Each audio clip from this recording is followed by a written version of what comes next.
Olá, pessoal, aquelas pessoas que estão interessadas em direito eleitoral, que advogam, que militam, que são graduadas em direito eleitoral e que possuem interesse na área. Muito prazer, eu me chamo André Emílio Pereira Link, sou mestre em direito, advogado e, com muito orgulho, coordeno a pós-graduação em direito eleitoral, EAD, aqui na modalidade EAD aqui na Universidade de Santa Cruz do Sul, e hoje nós temos a oferecer a vocês um diálogo para que vocês conheçam um pouco do nosso curso, para que vocês conheçam um pouco da matéria, uma conversa informal com dois convidados ilustres e proeminentes na advocacia eleitoral gaúcha e brasileira. Eu tenho com muito orgulho de apresentar a vocês a doutora Elaine Harsray Macedo, que é advogada, desembargadora aposentada e a primeira mulher presidente do Tribunal Regional Eleitoral do Rio Grande do Sul. Doutora Elaine, muito obrigado pela sua presença.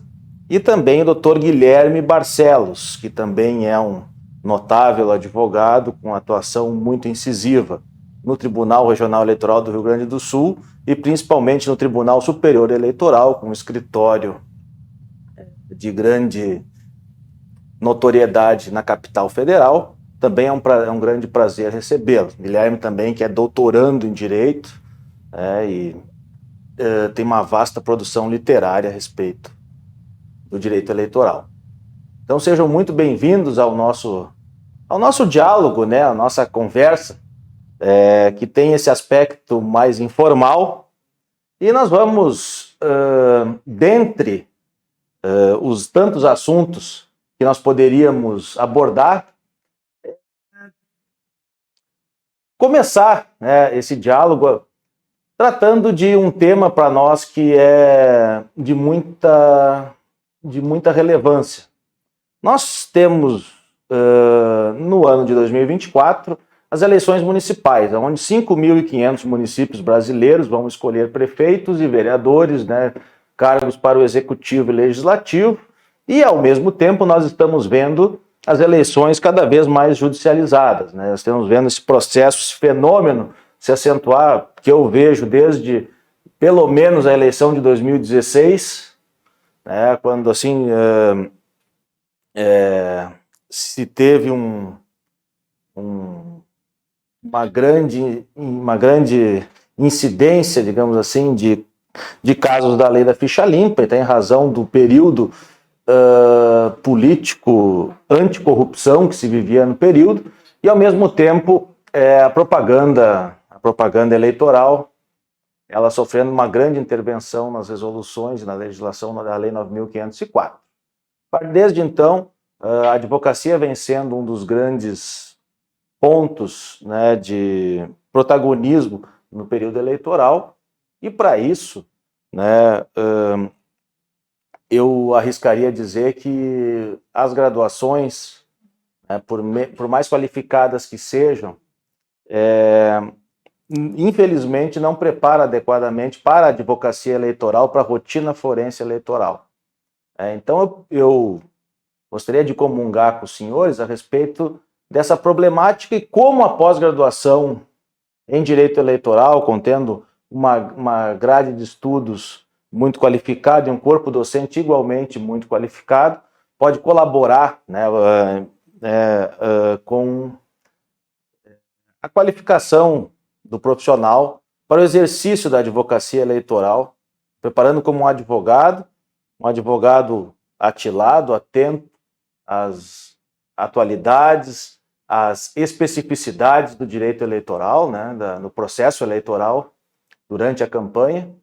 Então, eu desde já passo a bola para os senhores e agradeço muito, mais uma vez, a presença de vocês, abrilhantando esse podcast, essa conversa. Sejam bem-vindos, por favor, doutora Elaine. Da minha parte, então, muito obrigada, a honra é toda minha de estar aqui, sendo coordenada por ti, André, me permita essa forma um pouco mais próxima de tratamento, e de ter aqui ao meu lado, também para o debate, este jovem talento da advocacia eleitoralista, jurisdição eleitoral, enfim, está tudo embarcado, que é o Guilherme Barcelos. Também é uma alegria muito grande voltar a esta casa, que eu já tive a oportunidade, em mais de um curso de especialização, de participar, e também que foi a casa do primeiro congresso de direito eleitoral no estado do Rio Grande do Sul, do IGAD, logo após, no ano seguinte, a nossa fundação, que foi de 2015, e o primeiro congresso se deu em 2016. Então, é uma honra, é uma alegria e um aprendizado estar aqui neste momento para trocarmos algumas ideias. Além da advocacia eleitoral, algumas novidades, né? Algumas novidades que estão, digamos assim,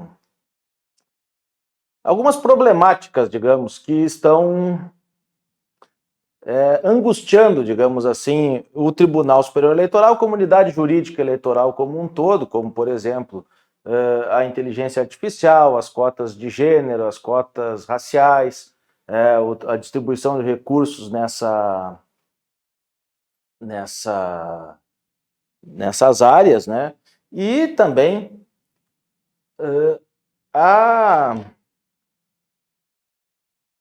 as particularidades, né, que a gente enfrenta com a questão do ativismo judicial, a questão hermenêutica, as questões processuais. E desde já, um dos assuntos que me traz também muita inquietação e que o Dr. Guilherme Barcelos escreve com muita propriedade, um livro proeminente a respeito de gravações ambientais, gravações ilícitas, são muito comuns em eleições. Nós estamos tratando aqui de eleições municipais, onde a quantidade de candidatos aumenta bastante. Eu queria ouvir do Dr. Guilherme algumas considerações acerca das gravações ambientais, ele que tem um livro muito pródigo em relação a isso. Tens a palavra, meu caro amigo e irmão, prazer em recebê-lo e seja bem-vindo ao nosso diálogo.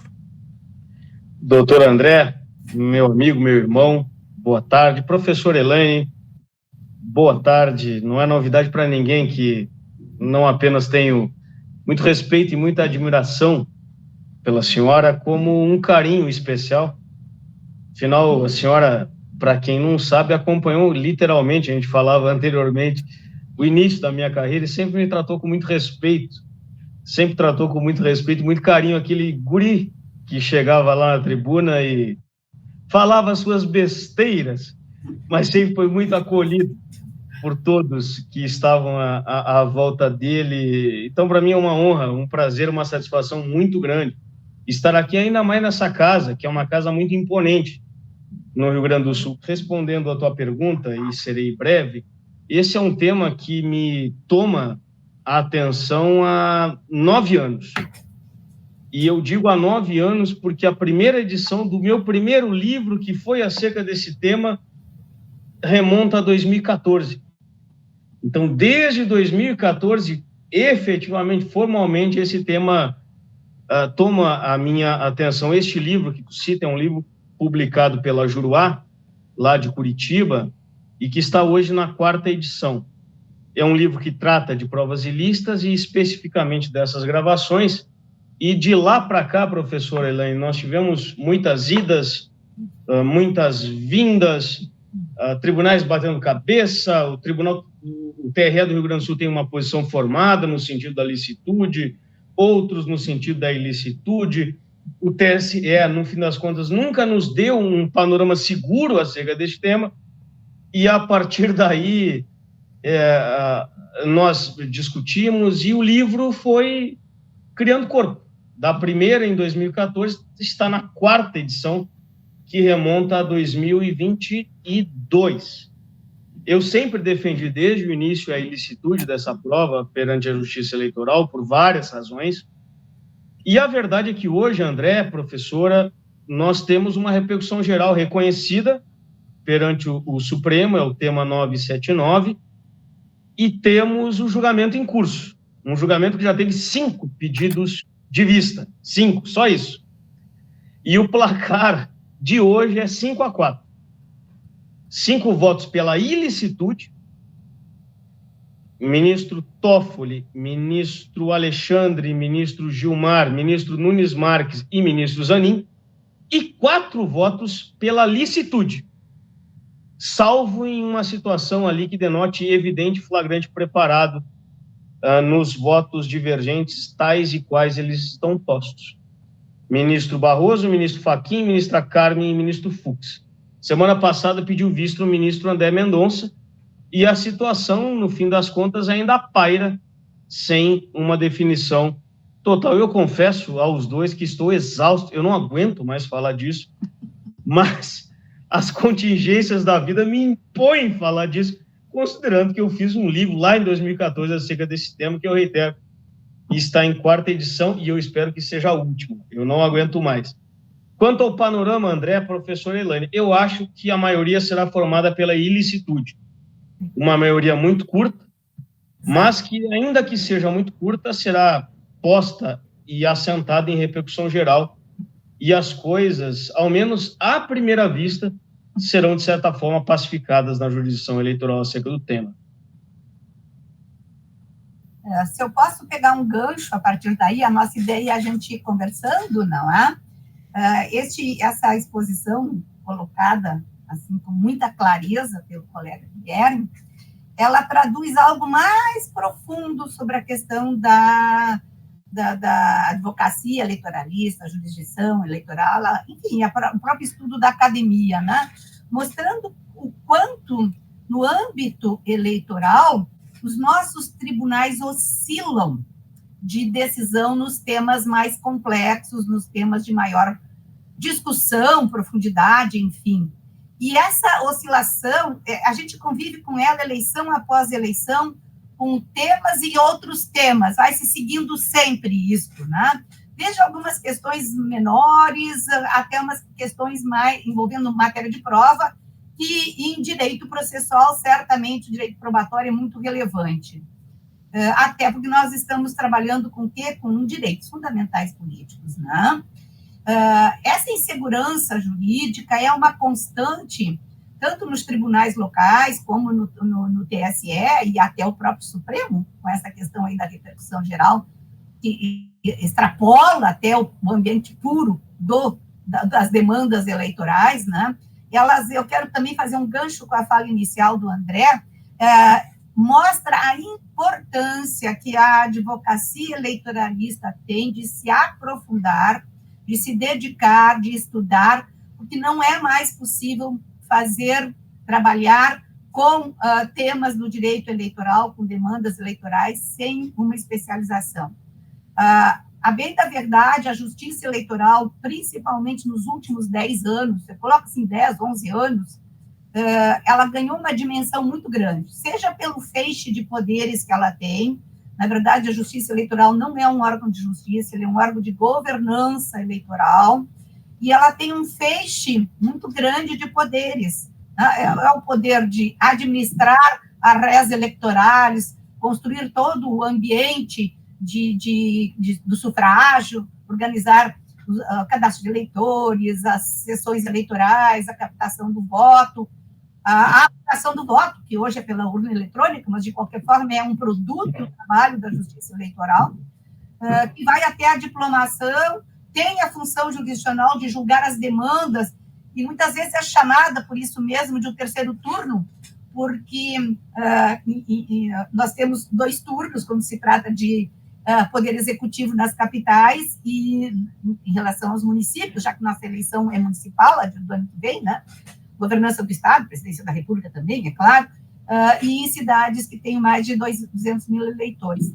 E aí, como vai para um segundo turno, se no primeiro turno a vitória não for por mais de 50%, o chamado terceiro turno seria a intervenção da justiça eleitoral com a cassação de eventuais candidatos eleitos, mudando o resultado das urnas, né?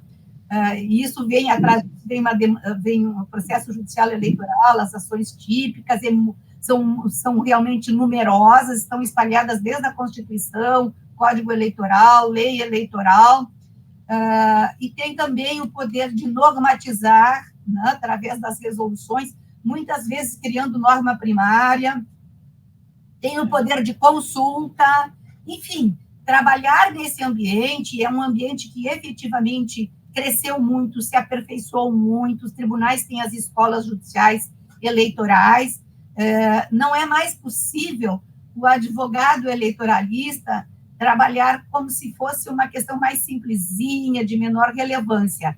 Seja no âmbito, nós inclusive temos dentro do direito eleitoral, hoje a gente tem subtemas, por exemplo, o direito partidário, né? O direito processual, judicial e eleitoral.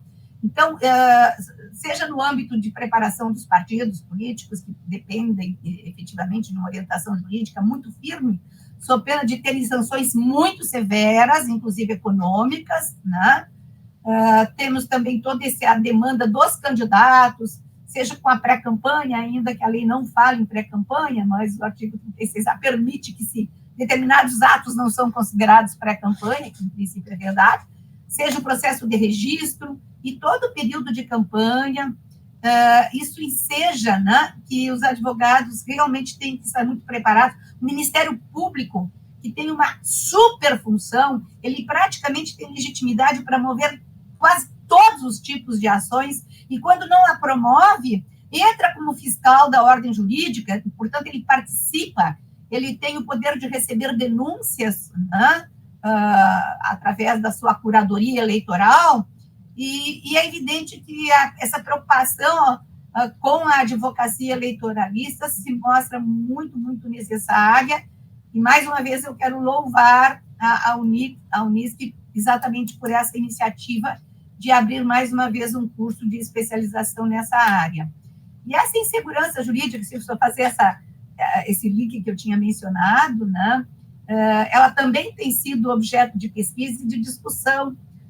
Hoje está em pauta a questão dos mandatos dos juízes eleitorais, principalmente dos tribunais e do TSE, por 2 anos, ainda que a Constituição permita a recondução, no TSE não se reconduz, pelo menos não os egressos do Supremo e do STJ, né, na sua composição mista, né, tem sido uma discussão para que exatamente essas mudanças, imagine esse julgamento que está acontecendo no Supremo, né?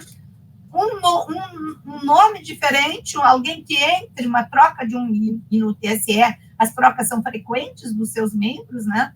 A alteração de um membro pode, de repente, desmontar um precedente que tenha sido adotado. Então, isso faz com que realmente nós que atuamos nessa área, que gostamos dessa área, temos que nos preocupar em especializar. Eu quero fazer uma provocação com uma novidade para a eleição de 2024. Milagrosamente, podemos dizer, não temos lei nova. Passou o período da anualidade, chegamos lá no dia 1º, 2 de outubro, não me recordo agora, início de outubro, que é quando teria a última data para poder editar, o Congresso teria para editar novas leis pelo princípio da anualidade da sua vigência para o processo eleitoral das eleições em curso. Não sobreveio. Havia algumas leis projetos tramitando, mas não conseguiram. Então, não temos leis novas, mas temos posições novas, principalmente do Tribunal Superior Eleitoral. Além desse debate da questão das gravações, que isso vai se aplicar aos processos eleitorais, naturalmente, nós temos outras questões. E uma que eu gostaria aqui de provocar também o Guilherme e o André, aqui nesse nosso bate-papo, o ministro do TSE, Floriano de Azevedo Marques, essa semana, numa divulgação, numa entrevista, ele chamou a fake news 2.0, que vai atender às nossas eleições de 2024 por conta do uso da inteligência artificial, que cá entre nós, com toda a sinceridade, é um universo novo e que eu confesso, né, sou analfabeta em inteligência artificial, vai nos surpreender a todos, partidos políticos, candidatos, advogados, Ministério Público, todos nós, advogados, todos nós seremos afetados ao que se espera, né, por esse derrame aí de inteligência artificial. Nada contra a inteligência artificial. O grande problema é o uso dessas ferramentas para a produção da desinformação, né? Gostaria de a gente tocar aí um pouquinho a conversa sobre esse assunto. Se for comigo, eu já pego o gancho, André. Pega o gancho, Guilherme. Bora. Pode ser, né, André? Professor, eu estava conversando com um colega há cerca de 2 semanas e as coisas realmente mudaram muito. Eu costumo dizer, mentira e eleição sempre andaram de mãos dadas ao longo da história. A questão é a maneira de disseminar ela, a forma, portanto, e a velocidade. E a questão é essa velocidade, porque pode matar uma campanha de uma hora para outra. Imagine a seguinte situação. Nós estamos no sábado anterior ao dia do pleito. O Guilherme é candidato. E aí um candidato adversário do Guilherme vai lá e solta uma fake news, sobretudo mediante inteligência artificial, montando todo o cenário dizendo que o Guilherme é pedófilo, ou que é usuário de droga, ou que é traficante, ou enfim, ou que é promíscuo, corrupto, qualquer coisa que seja. Como é que o Guilherme, candidato, vai resolver essa parada até o dia da eleição? Não tem como. E isso vai acontecer. A eleição de 2024, e eu concordo 100% com a senhora, será o divisor de águas nesse ponto, porque isso vai acontecer, e é uma eleição municipal. Nós temos 500 e tantos municípios no Brasil, e isso vai pipocar de norte a sul, de leste a oeste. Como resolver? Se eu dissesse que tenho a resposta, eu estaria sendo tremendo vigarista aqui, porque eu não sei como resolver, e embora não seja o meu foco de pesquisa na área, tampouco do meu doutorado, não é. A gente lê e aprende algumas coisas, e a partir daí, conversando também com outros colegas, o que eu tenho visto é que realmente ninguém sabe como resolver essa parada. No Brasil, ninguém. Mas não apenas no Brasil. Na Europa, o pessoal está batendo cabeça, e não é de hoje, desde o Brexit. Nós tivemos o Brexit que abriu os portais para isso, convenhamos, e depois disso é um bom exemplo. Na eleição do ex-presidente Donald Trump nos Estados Unidos, nós tivemos a eleição do ex-presidente Bolsonaro no Brasil, outras tantas, o mundo afora. Me parece que o Brexit abriu o portal para esse fenômeno. Antes dele, nós tivemos a Primavera Árabe, que abriu os portais para o uso das redes sociais. Agora, o momento no qual algumas pessoas, e pouquíssimas pessoas, perceberam que isso era um negócio, e um negócio extremamente lucrativo, me pareceu o Brexit na Inglaterra, e depois a eleição do Donald Trump nos Estados Unidos. Como resolver? Eu realmente não sei. O que eu sei, no entanto, e tenho as minhas críticas, professor Elaine, doutor André, é o que não fazer. E isso tem me preocupado muito. A professora Elaine citou as manifestações e preocupações do TSE, e eu cito agora investidas do TSE ocorridas em 2022. Investidas que me pareceram muito fora da curva. Nós tivemos, professora, resoluções publicadas depois de março do ano da eleição. Nós tivemos resoluções que restringiram propaganda para muito além daquilo que previa a legislação eleitoral, violando o princípio republicano, me parece, violando o dispositivo específico da lei das eleições. Nós tivemos algumas inovações jurisprudenciais impostas de inopinado ou jurisdicionado. Qualquer que seja ele, é uma questão de princípio. Nós não podemos surpreender o jurisdicionado, seja o Guilherme, seja o André, seja a professora Elaine. Enfim, eu tenho muitas críticas a isso. Não é o meu objeto de pesquisa. Agora, para responder a sua pergunta e a sua provocação, professora, esse será o tema de 2024. E nós temos aqui um laboratório consideravelmente relevante, eu diria, que será também as eleições dos Estados Unidos. O panorama, para mim, não é bom. Quanto aos Estados Unidos, será, me perdoem o termo que eu irei utilizar, mas será uma selvageria. Quanto ao Brasil, essa selvageria será um pouco mais diluída, considerando que as eleições são municipais.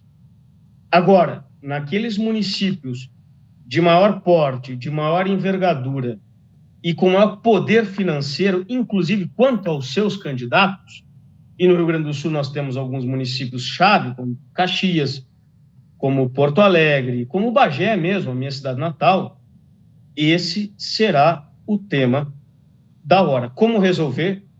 Eu não sei. Acho, sinceramente, que nós estamos feito cachorro correndo atrás do rabo, ou aquele cachorro que corre atrás da moto e se pegar a moto, ele não sabe o que fazer com ela. E isso me preocupa muito, professor Elaine, porque, e eu já vou encerrando, essa é uma questão que é uma questão eminentemente acadêmica. E da academia nós levaremos as possíveis soluções à legislação. Esse diálogo, a partir do parlamento, aliás, me parece, ao menos, e aqui faço a crítica de peito aberto, de maneira transparente e leal, tem sido parco. E quando as coisas são assim, observada a complexidade do problema, a chance de termos, entre aspas, soluções mágicas impostas mediante um canetaço, como diz o gaúcho, é muito grande. E isso, ao menos a mim parece, nunca é saudável. E quanto a isso, nós precisamos necessariamente nos preocupar. Eu não respondi a sua pergunta. Não, a pergunta não tem resposta, né? Mas eu não tinha de sinceramente. Era mais uma provocação para refletir, porque, de fato, está nos surpreendendo a todos. A única coisa que eu, de repente, posso vislumbrar não é a solução para o problema, porque nós não temos essa solução, mas as consequências. Havendo e isso é um abuso dos meios de comunicação, né? Se valer desse sistema da inteligência artificial e das redes sociais de comunicação, claro que vai ser uma questão de alegação e prova.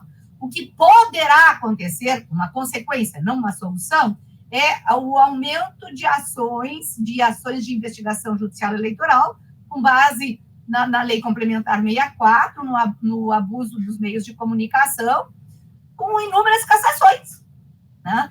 Que não é o ideal. A cassação, eu vejo legitimidade nisso. Aliás, nós temos uma ação constitucional que é a da impugnação do mandato eletivo na Constituição. Então, é legítimo que haja essa intervenção do Poder Judiciário através de ações que procurem tutelar a regularidade das eleições, a isonomia, etc., os bens tutelados pela legislação eleitoral. Agora, quando começa a se fazer também, e a gente tem visto isso com o processo de judicialização da política, um abuso do uso dessas ações, eu também me preocupo. Porque, na verdade, ainda o que tem que prevalecer é a vontade do povo nas urnas.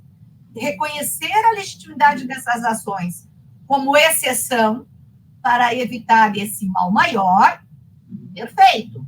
Mas aí nós vamos começar, talvez eu esteja errada, a aumentar essas ações que visam a cassação por conta de que, como bem colocaste, Guilherme, às vésperas, ninguém vai fazer uma campanha dessas lá quando você tem, bem lá nos primeiros, a campanha é curta, né? 45 dias, em torno disso. Nos primeiros dias de campanha. Não é aí que vai acontecer. Aí as coisas ainda vão no ritmo mais ou menos normal. Daqui a pouco começa a esquentar, pesquisas mostrando preferência para cá, preferência para lá. E quando estivermos mais próximo ao pleito e não dá tempo, porque o judiciário não tem como investigar, isso é impossível. Ele vai precisar de provas periciais, né? E isso vai ficando como um resíduo para depois. O que também não é o ideal, mas provavelmente, né, eu consigo antever que nós tenhamos um maior número de ações de investigação judicial eleitoral com este fundamento, tentando, então, combater um resultado que, porventura, tenha sido obtido exatamente com esse exemplo que, inclusive, tu deste com muita prioridade, né? Às vésperas da eleição, 10 dias antes, 20 dias antes, o judiciário não tem como fazer. É difícil. É ou não é verdadeiro aquela fake news? Porque a inteligência artificial, ela nos engana. Eu me recordo que há muito tempo atrás, num evento, ainda quando eu estava no Tribunal Regional Eleitoral como presidente, eu fui a Brasília e lá nós tivemos um evento destinado às eleições exatamente já falando na inteligência artificial, que não chegaram ainda aqui no Brasil com toda a força. Estou falando isso em 2013, 2014, por aí. E foi, então, divulgado um vídeo do Obama, um discurso horroroso, nazista, sabe? Bem exagerado, bem exagerado. E pelo exagero, o Obama não disse isso, né? Mas foi como uma forma de teste. E os lábios, a movimentação dos lábios, o som da voz, etc., perfeito. Qualquer um de nós juraria pelas nossas vidas, dizendo que foi o Obama que disse. Como era uma montagem de propósito com fins educativos, a gente sabia que não era. Foi assustador. Foi assustador. E 8 anos depois, 9 anos depois, está chegando aqui numa eleição municipal, né? E, de fato, ainda que o TSE baixe resoluções, e vai baixar, pelo menos essa é a promessa, o que pode vir aí? A resposta não está na norma, na normatização, né? Mas temos que nos preparar para isso, temos que estar atento a isso, para atender as possíveis demandas que vão surgir naturalmente, né, sobre esse tema. Essa questão do abuso, professora, a senhora toca bem no ponto. Nós tivemos um caso recente aí de um deputado estadual do Paraná. A senhora sabe, a gente não precisa citar os nomes. E nesse caso, se reconheceu basicamente o uso indevido de meio de comunicação social a partir da internet.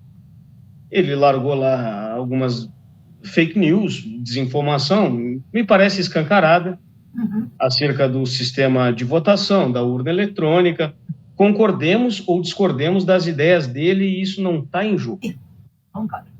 Eu até tenho algumas reservas quanto à cassação em si, mas quanto à afirmação de que o uso das redes sociais para efeito de disseminação da desinformação é o uso indevido de meio de comunicação social, a mim é indisfarçável, eu não tenho dúvida. E a senhora traz uma questão ali, me pôs a refletir, que é a possibilidade de uma espécie de multiplicação dessas ações, e isso irá ocorrer mesmo. E nós, advogados, eis aí, eu reitero o que Vossa Excelência disse, a importância de uma especialização e de saber com o que se está lidando. O que é abuso de poder econômico? O que é abuso de poder político? O que é conduta vedada? O que é o uso indevido de meio de comunicação? Como buscar prova? Como produzir provas lícitas? E aqui está falando um advogado que briga forte disso na jurisdição eleitoral. Enfim, todas essas questões demandam um conhecimento técnico, especializado, e talvez até multidisciplinar, o que é, no fim das contas, a proposta da pós da Universidade de Caxias, onde a gente está falando. Ou seja, da Universidade de Santa Cruz, perdão, onde a gente está falando. Direito eleitoral, direito processual eleitoral, direito partidário, inteligência artificial, desinformação, processo, por aí vai. Garantias, aliás. Não adianta a gente apresentar uma ação, a ação está quente, a conduta do candidato foi essa, teve gravidade por isso. A prova é ilícita. E é ilícita porque... Toda a tese, né? Acabou. Então, acabou. É um exemplo. É um exemplo, exatamente. E acabou, às vezes as pessoas não entendem, eu vou encerrando essa parte, professor Elaine e André, as pessoas não entendem. Nós vivemos em uma democracia constitucional e sob a égide de alguns preceitos que são indiscutíveis, como o devido processo legal, ampla defesa, contraditório, proibição de provas ilícitas e etc.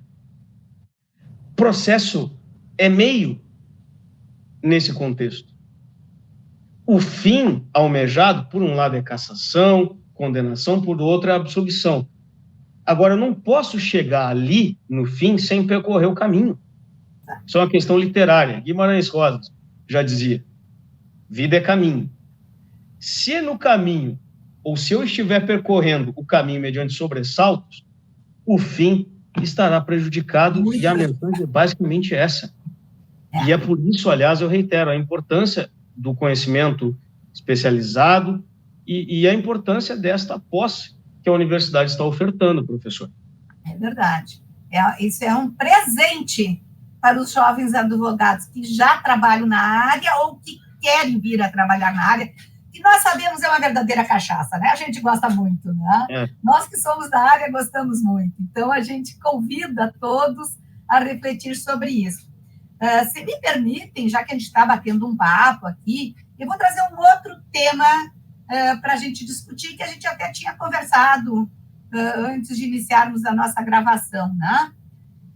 A questão da cota de gênero no Brasil.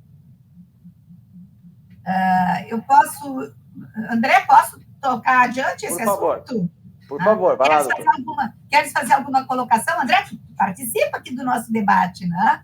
Estou ouvindo, aprendendo e me deliciando com esse diálogo entre vocês. E me chama muita atenção que a inteligência artificial é um assunto novo no direito em si, né? No próprio direito civil e E me chama a atenção que o direito eleitoral me parece hoje o mais preocupado com o uso da inteligência artificial dentro do ramo do direito. Nós não temos um marco regulatório da inteligência artificial e, mais uma vez, o TSE vai acabar emitindo norma originária, né?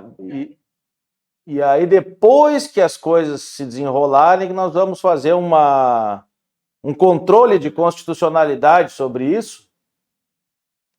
E isso realmente me causa muita insegurança, né? E eu não tenho dúvidas de que essas eleições municipais elas vão ser o grande preparatório da regulação de inteligência artificial para as eleições de 2026, né? Que vai ser as eleições gerais, e essa sim acho que vai ter. Eu espero que tenha, né, um marco regulatório efetivo e o mais próximo possível de ser funcional, enfim, de que também alcance... Né, que o Congresso se posicione sobre Exatamente. Isso. Né? Porque, por vezes, essa iniciativa do TRE de regular coisas novas, né, e são diversos os exemplos nos últimos anos, menos de 20 anos para cá, a questão da quitação eleitoral, da fidelidade partidária, da verticalização no voto, né? Foram diversos os temas que o TRE regulou no vazio da lei, norma primária. E aí, depois disso, o Congresso, vamos dizer assim, se motivou, algumas dessas resoluções foram praticamente que confirmadas, outras foram não confirmadas, mas o tema foi enfrentado, e parece que estamos de novo frente a essa situação. Na ausência de qualquer norma, e a norma não veio, não há, sobre a questão do uso da inteligência artificial nas campanhas, virá uma resolução do TSE, esperamos que pelo menos, não é, doutor Guilherme, que venha dentro do prazo previsto na lei, que é até 5 de março, né, que não venha depois disso, que até ali venha e possamos também nos preparar para isso, não é? Uma resolução do segundo turno das eleições de 2022. É verdade, é verdade. Isso é um absurdo. É um escândalo, né? É um escândalo que acontece, o abuso do poder de normatização que o TSE nos últimos anos tem adotado.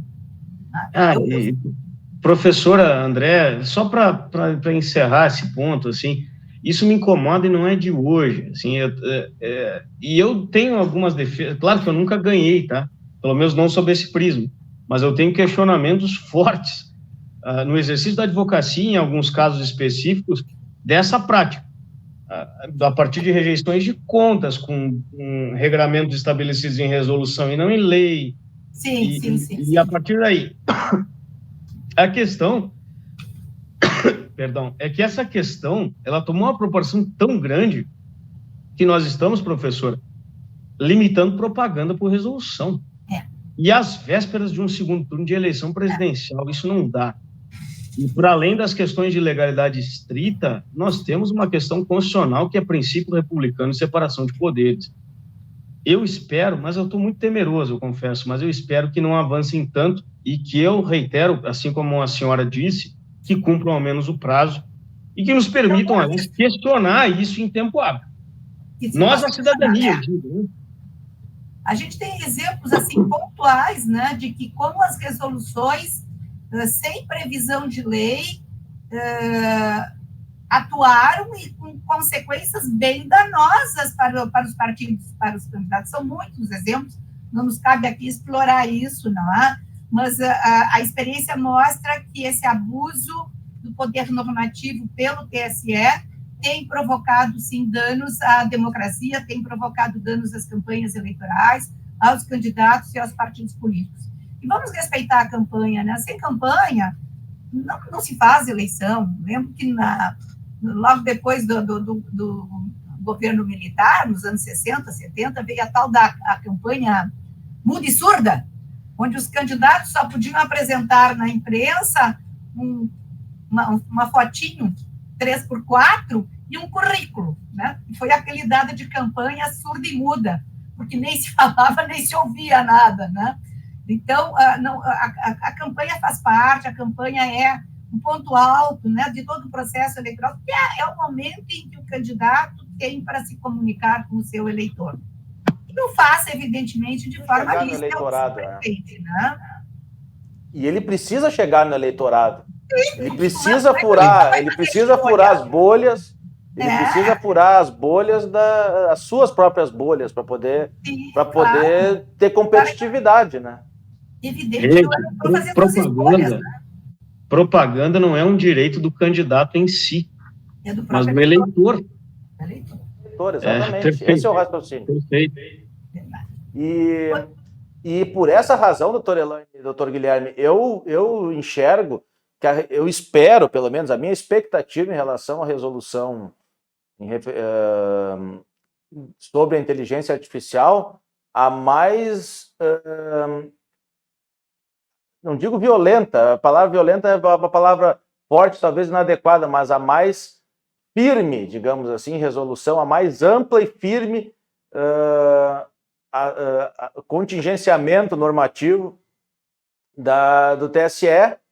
Então, vai ter muita intervenção e vai ter uma judicialização muito grande, exatamente como o doutor Guilherme pontuou na sua fala anterior, a respeito do... Eu realmente acredito numa judicialização ainda exponencialmente maior, principalmente nos grandes centros, né, onde a inteligência artificial vai operar nos cenários mais polarizados, principalmente. Acredito que vai...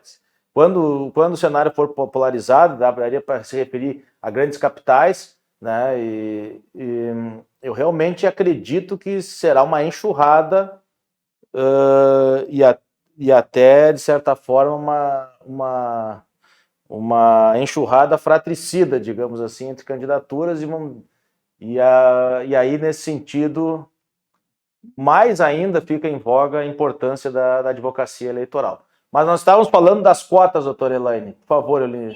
Como mulher, eu tenho que chamar, é minha obrigação chamar esse tema aqui à baila, né? Nós temos uma legislação, é uma legislação que é da lei eleitoral de 97, mas que foi reformada em 2009, que garante nas candidaturas aos cargos proporcionais a apresentação pelos partidos políticos, que nós hoje, as candidaturas hoje passam exclusivamente pelos partidos políticos, né? Não existe no Brasil a figura de candidatura avulsa, então que os partidos têm que, através do seu pedido de registro nessas eleições proporcionais, no caso agora do município seria as vereanças, não é? Entre o total dos candidatos apresentados, tem que preservar um mínimo e um máximo de 30% a 70%, nada impede que seja 40%, 60%, 50%, 50%, mas tem que ficar entre o mínimo e o máximo de 30% a 70% de candidatos de cada sexo. O Supremo já falou que é gênero, mas isso também não é o problema. Sexo ou gênero, aqui vamos falar como se fosse sinônimo, não é sinônimo, mas para a nossa fala aqui, não é? E isso tem acontecido, então, de 2009 para cá, sob pena, inclusive, do registro de candidaturas automaticamente ser recusado se ele não obedecer esses 30 e 70. Ok? 2009, não estou falando de 97, que quando veio a lei já com uma orientação, mas o texto era muito ruim e acabou não sendo válido, ele não foi eficaz. Né? Então, vamos colocar com a reforma de 2009, né? Então, vamos aí para mais 2009, 2019, 10 anos, mais 4 anos, temos aí uns 15 anos de vigência dessa lei. E se eu tiver um exemplo para citar de lei que é no sentido de ser um programa, porque quando falo o mínimo e o máximo, não impõe nem que seja 30% de homens ou 70% de mulheres, e nem impõe percentuais mais medianos, né? Como eu falei, 40, 60, 50, 50. Mas essa lei, ela não serviu ao seu objetivo. Qual era o seu objetivo? Era trazer a mulher para a política frente a... são inúmeros os fatores, eu só vou citar 2 que para mim são suficientes. Primeiro, fatos da vida. Confirmou-se no último censo que nós somos 53% de mulheres e 47% de homens.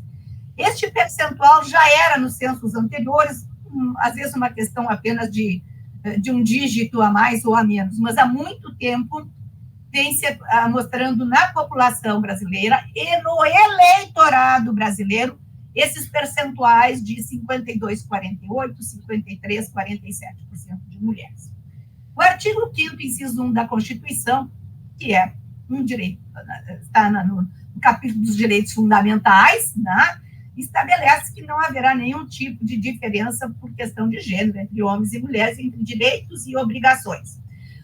Haveria inúmeros outros fatores que podem ser elencados, eu tenho trabalhado também bastante sobre esse tema, tenho escrito artigos sobre esse tema. Vamos ficar com esses 2 fundamentos. E o que aconteceu dessa reforma de 2009 até hoje? Um exemplo que eu posso citar, existe um levantamento nos 193 países que integram a ONU. Todos os anos é feito um levantamento da presença das mulheres nos parlamentos. O último, que foi em 2022, o Brasil, no 193, ocupou o lugar 142, 142º. Se o número aqui não me falha, uma a mais, uma a menos, aqui a memória pode estar me ajudando. E isso já foi pior, já foi 151, 153. Ou seja, o Brasil está na cota dos mais atrasados, aqueles de menor presença feminina nos parlamentos. Ainda que a sua maioria na população, no eleitorado, e inclusive filiados a partidos, já está quase 50%, está em torno de 46%, 47% para mulheres, e aí sim, 54% para os homens. Uma pequena invertida, mas quase já parelho. E o Brasil não consegue avançar. O Brasil está atrás da Arábia Saudita. A Arábia Saudita tem mais mulheres no parlamento do que o Brasil. Isso é uma vergonha. Né? Nós temos uma Constituição, nós temos uma realidade fática e uma lei que foi feita para não ser aplicada. A questão de um mês atrás, mais ou menos, se não me engano, é o programa Roda Viva, mas é um programa que tem acesso nacional, né? O Lira disse muito claro isso, né? A gente já sabe, né? É 30% para as mulheres e 70% para os homens. E essa é a realidade. Passam todas as eleições, as médias, existem muitos levantamentos sobre isso, e sempre, 30% fica com as mulheres, 70% com os homens. 31, 69, por uma questão de matemática. Né? Mas é sempre o índice menor para as mulheres e o índice maior para os homens. Isso faz com que o índice mais elevado de eleição, claro, a mulher acaba não tendo a visibilidade necessária para se candidatar, né? Ela fica submergida entre a maciça participação de homens nas candidaturas pelos partidos. Na última eleição, que foi uma eleição geral, para o Congresso Nacional, para a Câmara de Deputados, já que... isso é outra coisa, faço um pequeno parênteses. Não há uma vírgula, meia vírgula de lei, de norma, de palavra escrita, regulamentação, prevendo a questão da participação das mulheres nas eleições majoritárias. Nada. Só tem nas proporcionais. Né?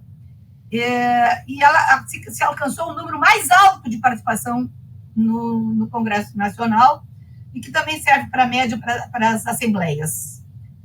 Não chegou a 18%, foi 17, alguma coisa por cento de mulheres eleitas. O Supremo e o TSE têm se desdobrado sobre esse assunto, a lei continua a mesma, a lei não foi alterada, mas o Supremo, o que houve alteração, sim, foi na questão da legislação, assegurando que as mulheres teriam o mesmo, porque nem isso lhe era concedido pelos partidos, o percentual equivalente ao número de mulheres candidatas no tempo de antena e na reserva dos valores. E leiam-se, são públicos.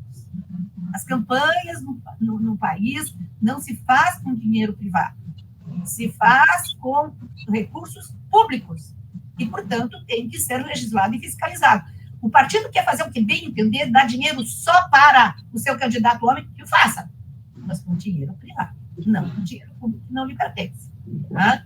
Então, o TSE tem uma preocupação muito grande, tem iniciado, e também é bastante recente, iniciado decisões, porque o Judiciário também entrou nessa jogada de passar a mão por cima, mas não tem prova, não é fraude, não está previsto na lei, enfim, meias decisões. Mais recentemente, não, o TSE tem se demonstrado mais atento para isso, e por decisões, então, muitas vezes por respostas a consultas, enfim, tanto o Supremo como o TSE, e essa alteração legislativa permite, então, que esses 30% de candidatos, já que é sempre 30%, né, recebam pelo menos um percentual equivalente dos dinheiros públicos na distribuição e que tenham também um tempo de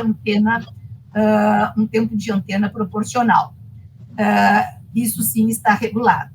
A questão é, a lei não consegue avançar. Esta lei, ela não precisava existir porque ela não alcançou o seu objetivo, que é a inclusão das mulheres. Tá? Acho que a gente tem que avançar para outros caminhos. Mas isso também é um papo para outro momento, não é o momento agora, né?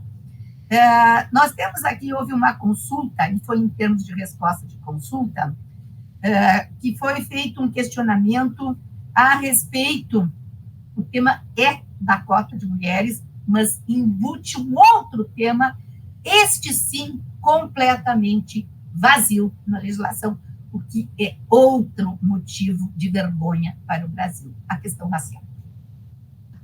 O nosso censo mostrou que entre as mulheres, a maioria é negra, preto ou pardo, conforme a utilização que a OAB faz, tratando dessa questão racial, eu me valho desta fonte para definir isso, né? Então, nós temos maioria negra. E aqui eu estou falando das mulheres porque é como um desdobramento da questão da cota de mulheres. Mas vale o mesmo para os homens, valeria o mesmo para os homens. Né? Os partidos não têm estimulado a participação racial. É verdade que os partidos têm autonomia constitucional para se autogerirem, mas eles se submetem à Constituição. E o tratamento igualitário é norma fundamental da Constituição de 81.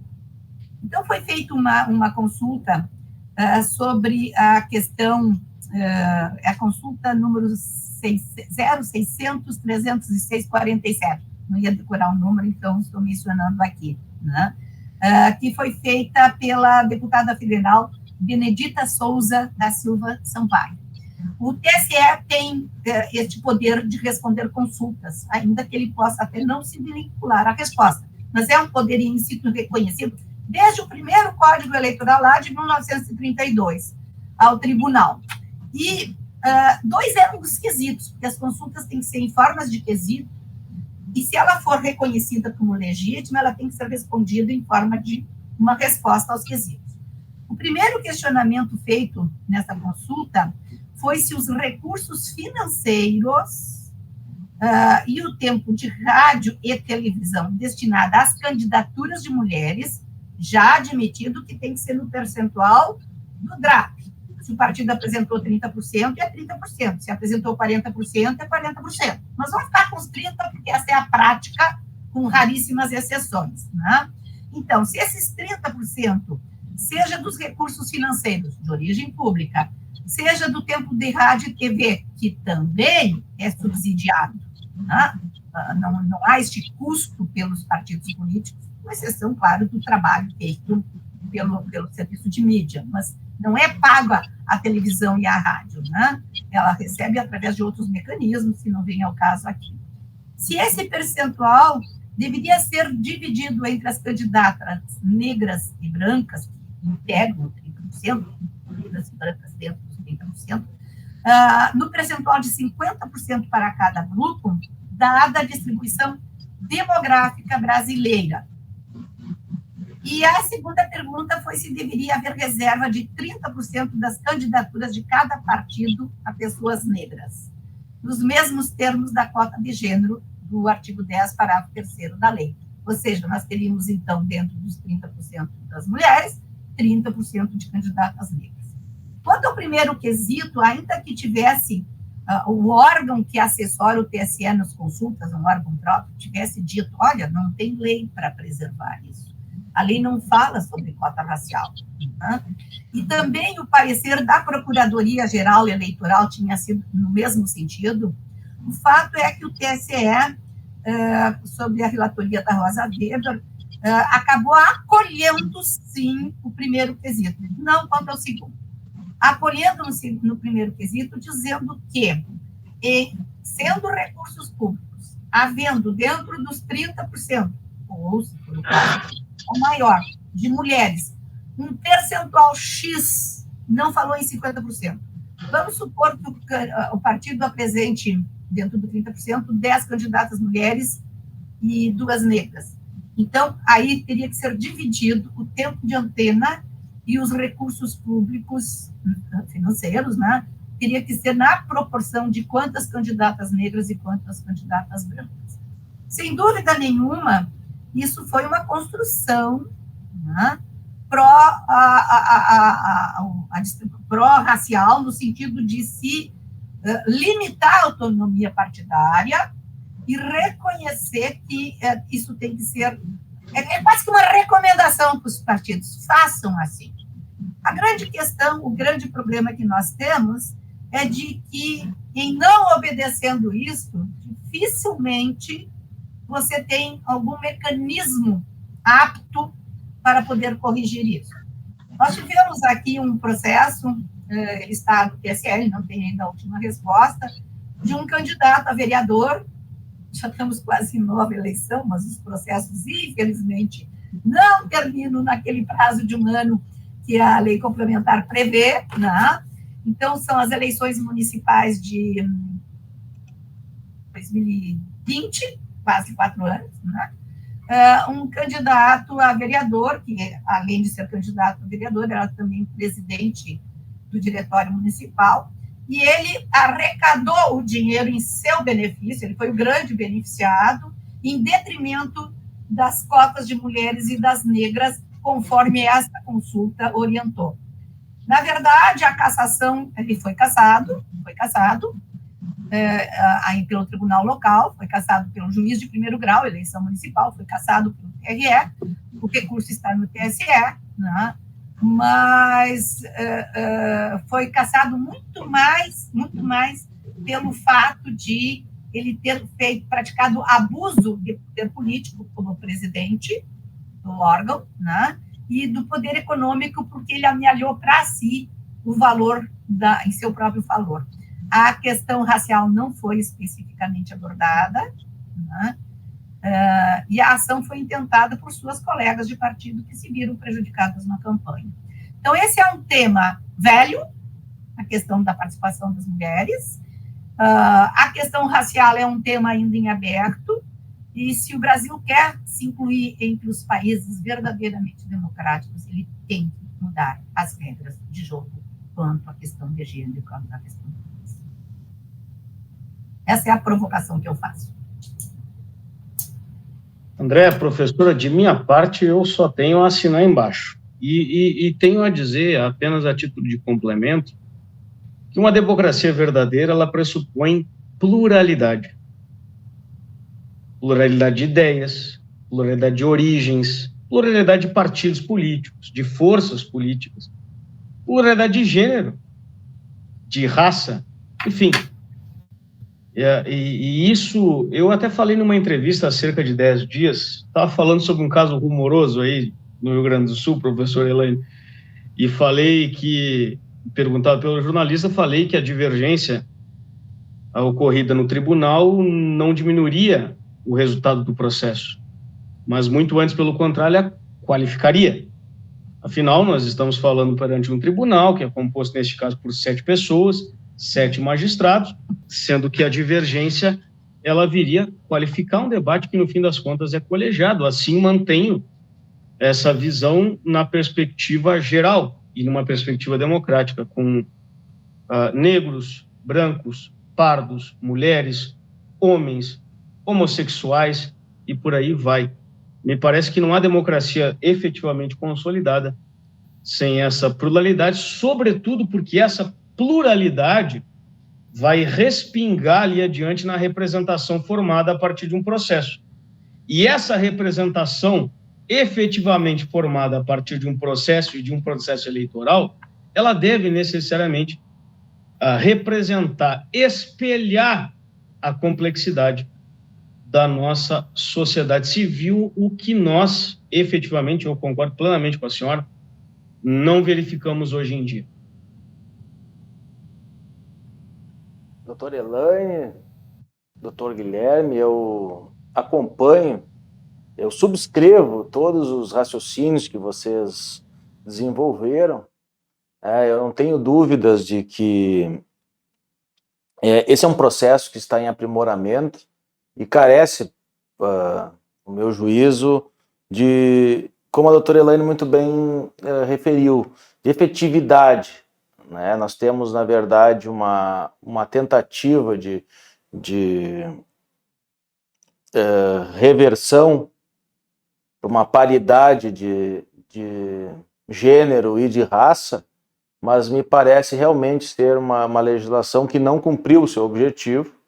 Já se passaram alguns ciclos eleitorais e não tivemos mudanças significativas na configuração das casas legislativas e, por que não dizer, na majoritária, né? Eu acho que o doutor Guilherme falou isso também, doutor Elaine. E eu colocaria em provocação também se prevê as cotas nas vagas das casas legislativas, por exemplo. Nas casas legislativas. Necessariamente nas casas legislativas precisam ser eleitos 30% de cada gênero e eu não brigo mais por 30%, André, eu brigo por 50%. Não vou brigar por passado, eu vou brigar por futuro. 50% de homens e 50% de mulheres. Mas aí nas casas legislativas, nas vagas, né? No Congresso Nacional e na Assembleia e pelo majoritário também. Se o candidato a prefeito for homem, necessariamente a vice será mulher. E vice-versa. E vice-versa. 50-50. E Senado também. Como é na OAB já, né? A OAB fez isso. E fez a OAB vem fazendo isso desde 2018. Exatamente. Mas em 2021 ela foi mais efetiva. A regra era, não tem perdão, não atendeu, chapa indefinida. Foi mais rígido. Né? Mas é isso aí. E realmente, claro, se nós temos um número ímpar, ok, tudo bem, vamos ter que correr o risco, primeiro, que sejam 3 homens e 2 mulheres, faz parte. Mas, de repente, serão 3 mulheres e 2 homens, ao natural isso vai acontecendo. O problema é, quantas governadoras nós temos, gente? São 27, né? 26 estados num distrito, 2. 27 não dá 10, e 2 governadoras não dá 10%. Quantas grandes prefeituras nós temos mulheres à testa? Não temos. Então, e olha, o projeto de emenda constitucional é ridículo. É ridículo, eu não quero nem que aprove. Fica como está, porque eu faço de conta. Eu cansei. Essa semana eu completo 3/4 de um século. Sexta-feira. Eu cansei de fazer de conta. Não tem mais idade, não tem mais tempo para isso. Então, o que se faz, o Guilherme sabe, ele já teve a oportunidade de ler um texto meu, que está em vias, está sendo publicado. Eu defendo o Estado inconstitucional de coisas no que diz respeito à cota de gênero. E não vou mais brigar por 30%. Não. 30% não corresponde.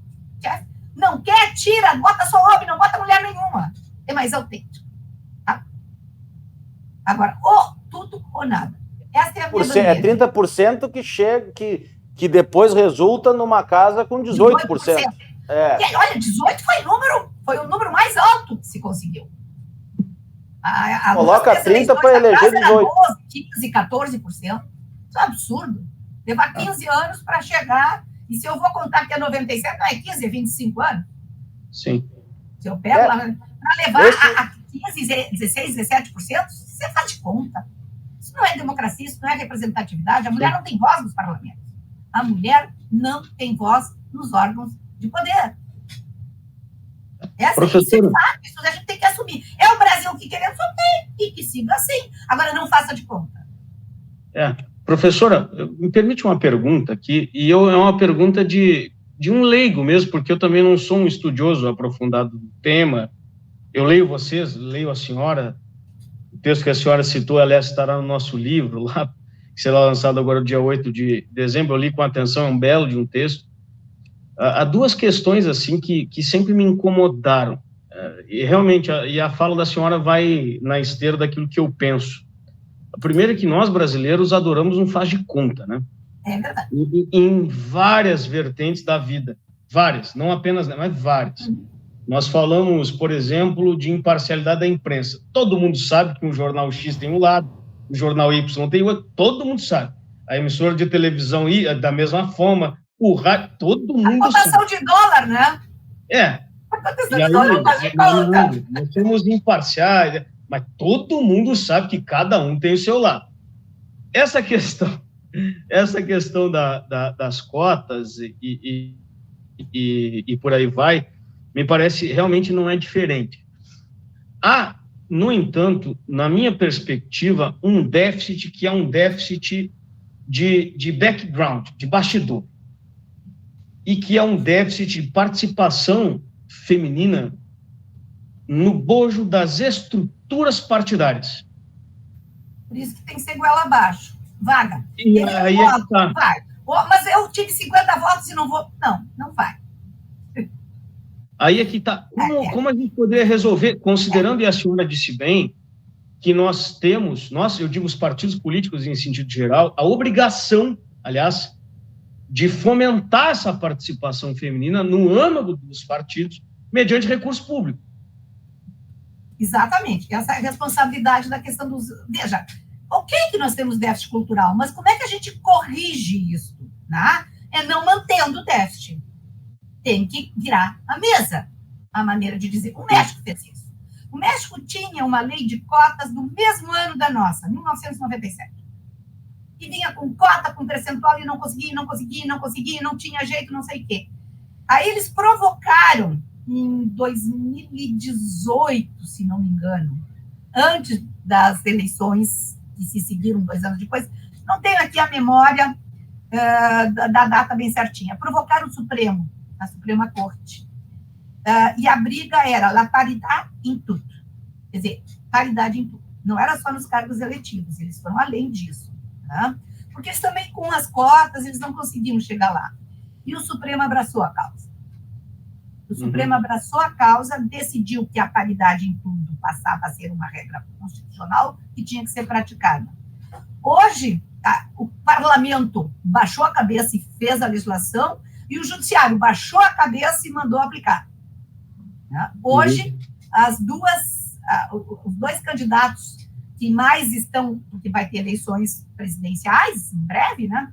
Quem está no ápice são 2 mulheres. Primeiro e segundo lugar nas pesquisas, evidentemente, né? Ainda tem todo um processo pela frente. Eu gosto muito de citar a Viola Davis, a primeira artista negra a ganhar o prêmio... Brilhante. Exato, o Oscar, né?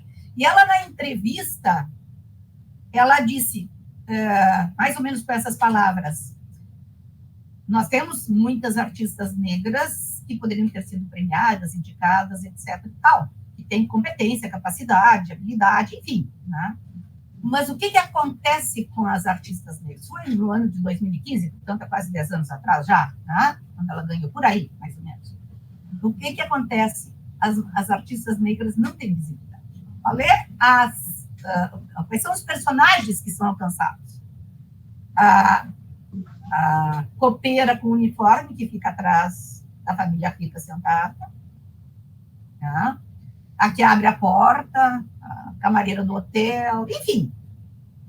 A ausência de visibilidade evitava que talentos fossem reconhecidos.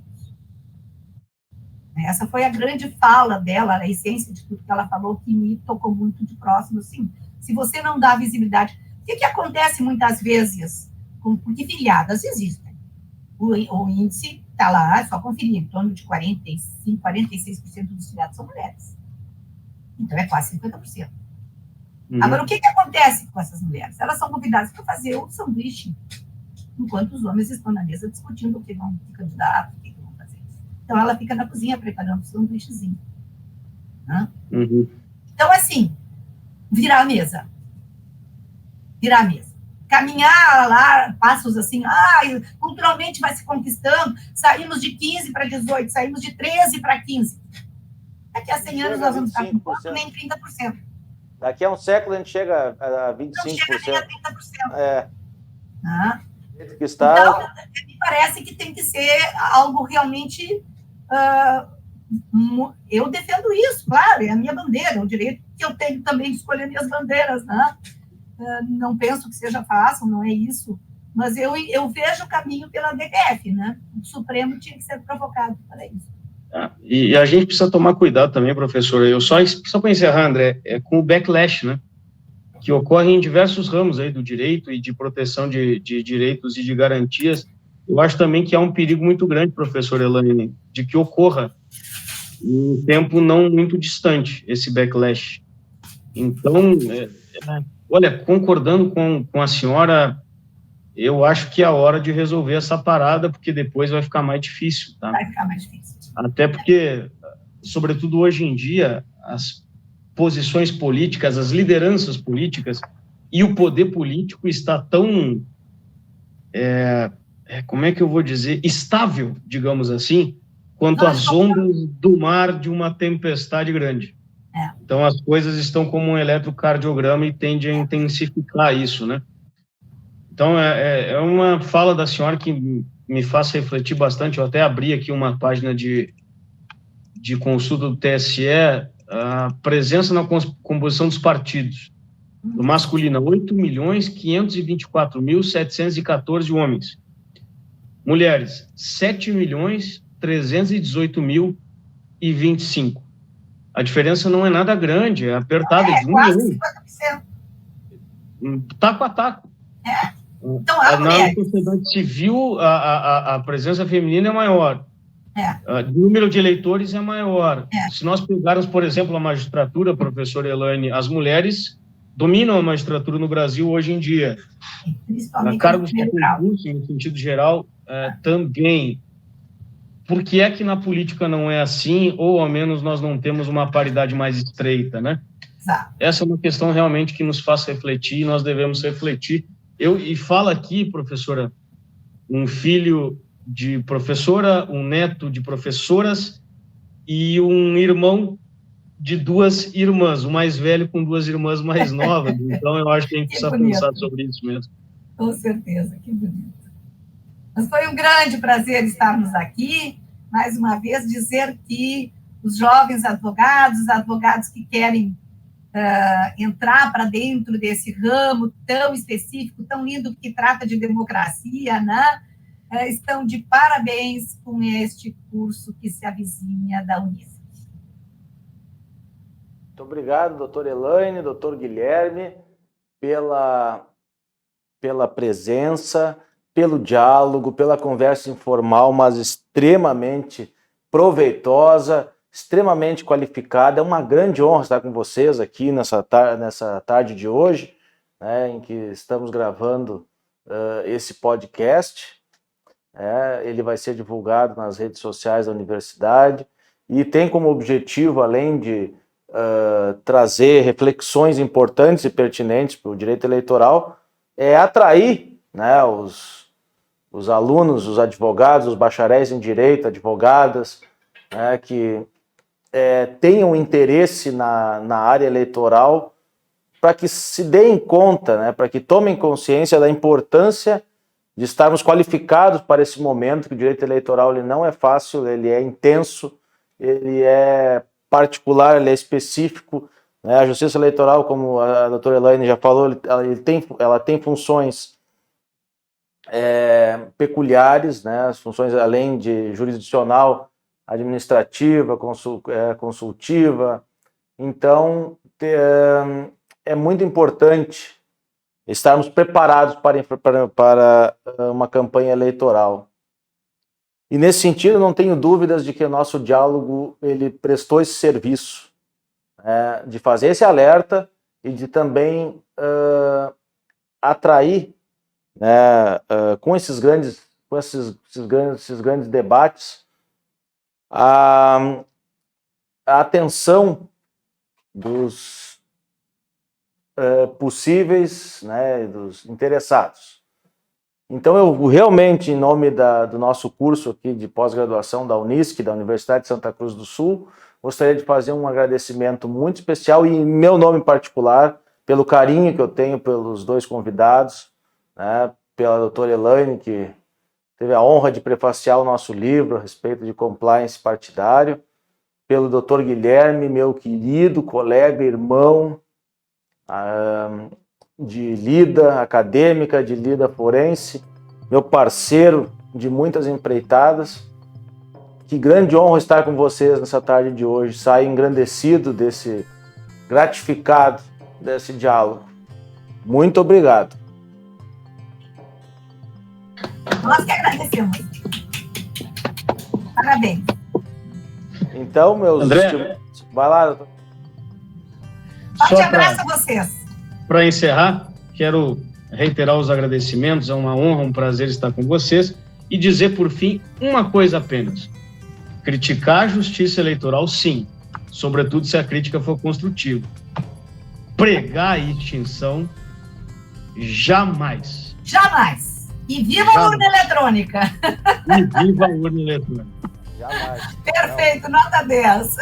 Tchau, tchau. Obrigada. Tchau, gente. Um grande abraço. Muito obrigado por essa excelente exposição.